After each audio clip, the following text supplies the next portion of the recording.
Bonjour à tous, Teddy, cofondateur de Hitch. Bienvenue pour ce nouveau point météo des VTC de la semaine. Au programme cette semaine, donc petit point sur la ZTL, la zone de trafic limitée à Paris, aussi des évolutions qui arrivent à Marseille avec une expérimentation qu'on va vous détailler, et enfin le point classique sur l'état du marché et le retour des passagers suite au déconfinement.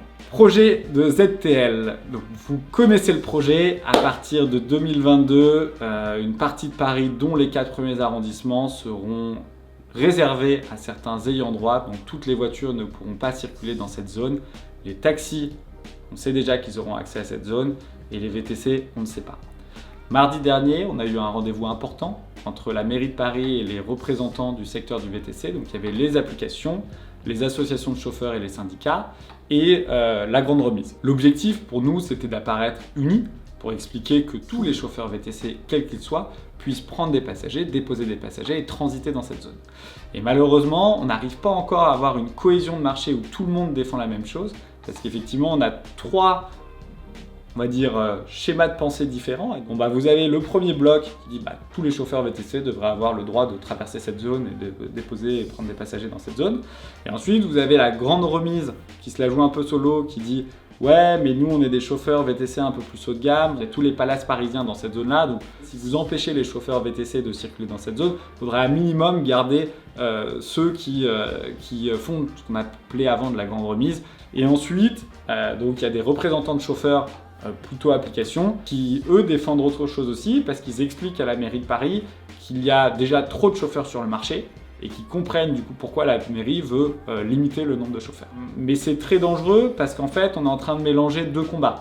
Il y a un combat qui est le combat entre les plateformes et les chauffeurs VTC pour essayer de créer un marché sain. Et après, il y a un combat entre le secteur VTC et la mairie de Paris où on veut juste faire en sorte que les chauffeurs VTC aient accès à cette zone-là. Pour l'instant, en tout cas, on est dans une impasse et on va voir comment on en sort pour que tous ensemble, on arrive à s'unir pour défendre le marché du VTC.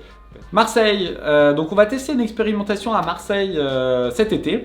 Donc on sait, il y a beaucoup de chauffeurs qui nous disent le problème sur Hitch, c'est que quand je reçois la notification de trajet, je vois un prix, je sais qu'il est calculé avec le trafic, mais de temps en temps le trafic évolue et puis du coup à la fin je pensais passer 20 minutes pour faire le trajet et j'ai passé 30 minutes et le prix du trajet n'a pas bougé. Donc on travaille sur ça, donc le produit va changer pour que dans les prochains mois, à un moment donné, le prix change bien en fonction du trafic. Donc, on a décidé d'anticiper un petit peu à Marseille, donc à Marseille on va le faire en test, où en fait ce ne sera pas sur le produit, ce sera l'application Hitch qui payera la différence de sa poche. Donc si vous voyez un 12 € sur le trajet et qu'à la fin du trajet finalement vous avez mis beaucoup plus de temps, on vous remboursera la différence pour être sûr que vous n'ayez pas de perte sur ce trajet-là. Elle sera limitée sur Marseille aux chauffeurs qui sont statut Gold. Comme ça nous permet aussi d'avoir leur retour, de contrôler un petit peu le coût vu qu'on paye de notre poche. Et ensuite, grâce à ces retours, on pourra développer le produit, l'améliorer et faire en sorte que demain, le prix du trajet sera recalculé. Et bien entendu, ça se sera ouvert à tous les chauffeurs sur tout le territoire national parce que la différence de prix sera payée par les passagers vu qu'effectivement, c'est eux qui vont bénéficier d'un trajet un petit peu plus long. Donc l'analyse de la semaine, on est sur une phase où il y a encore beaucoup de demandes parce qu'on profite du déconfinement et les gens ne sont pas encore partis en vacances. Donc pas mal de majorations, c'est plus d'un tiers des trajets en ce moment. Profitez-en, c'est le moment de conduire. On ne sait pas jusqu'à quand ça va durer. Mais l'an dernier, on avait vu un été très très bon, donc peut-être que ça se prolongera aussi si les gens partent un petit peu moins en vacances et restent à Paris à cause de la crise sanitaire. Merci à vous, bonne semaine et à la semaine prochaine.